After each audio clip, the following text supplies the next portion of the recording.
guys, welcome back. I am very, very excited for today because we are going to finally start on my next big project, which I introduced a couple of episodes back. But before we can get into that, there is one thing I want to do, and that is build a little resin farm. And I think I want to add it down here to our little farming area. I could have probably added it to the factory, but since it's only a little thing, I thought it might be nicer to add some more farms down here because, we still have plenty of wall space. So let's clear out some space and build ourselves a farm.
Everyone, say hello to Treebird. It's a walking tree, I had to, okay? And I know you might be thinking that this is a very basic design, and it is. It's actually the basic design from Raiseworks that he says to make before building the very large one he designed, but I really don't think I need to build one that big, at least until I decide to make it the main block in something I'm building at least. I'll put a link to his video in the description which shows both this farm and the larger one if you're more interested in that, but for me, I think this size is going to suit me perfectly. And it also meant that I finally found a use for this slightly smaller wall section. I knew I wanted to keep the moss coming down on the side here, but it always meant I couldn't really use this space because it gave us a much more limited area to work with.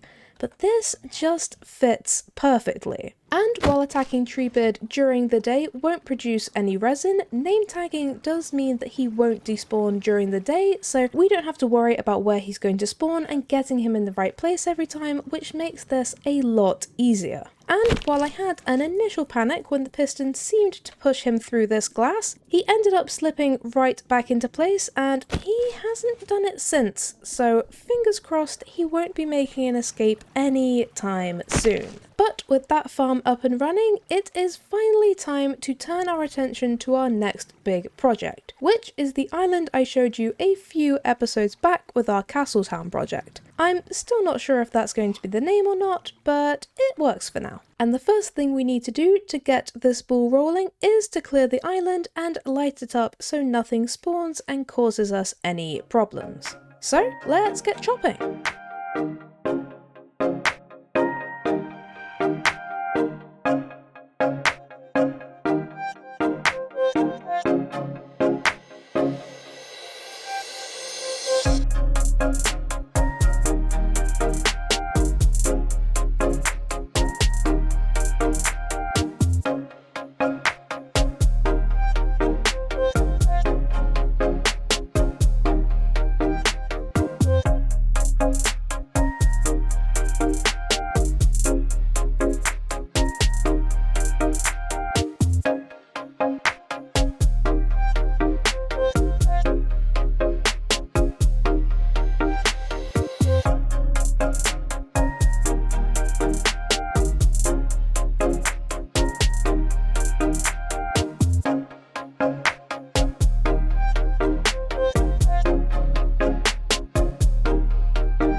This place looks bigger, right? It's not just me, this place looks so much bigger without all of the trees everywhere. I suppose it's because we can see so much more of the island without all of the trees in the way, but man, this island is big. But I'm pretty sure I have a big enough vision to fill it, which is the most important thing. So, to quickly give you a brief summary of my idea for this island, I've already mentioned that I'm currently calling it Castletown, and as you might be able to tell, the general idea is to build kind of like a walled city, with the huge walls and crenellations at the top and all that good stuff. But that's not where my idea stops. Oh no, I want this place to have layers. Quite literally. I'm currently thinking of having 4 kind of tiers, including this base level, and each of the tiers would be a different zone, if you will. So we've got like the lower town and the posher housing, the shopping area and the big castle, or possibly big manor, I haven't quite decided,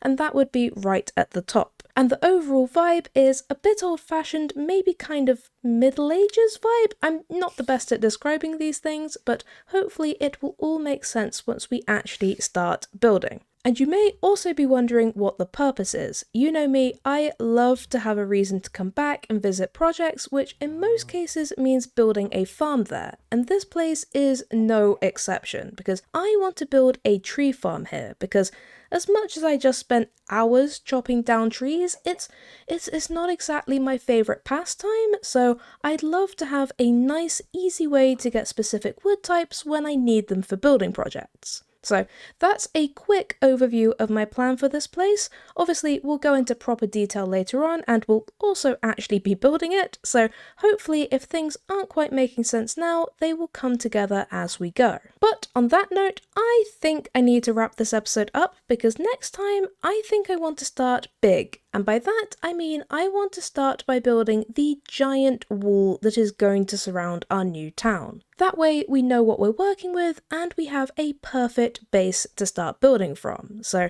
I suppose I need to go and mine a lot of stone. Good thing I built that stone generator in our new factory, huh? Anyway, I hope you guys are looking forward to this project because I most certainly am, and I can't wait to get cracking next episode. So until then, thank you guys for watching. I hope you have a great day, and I'll see you next time. Bye!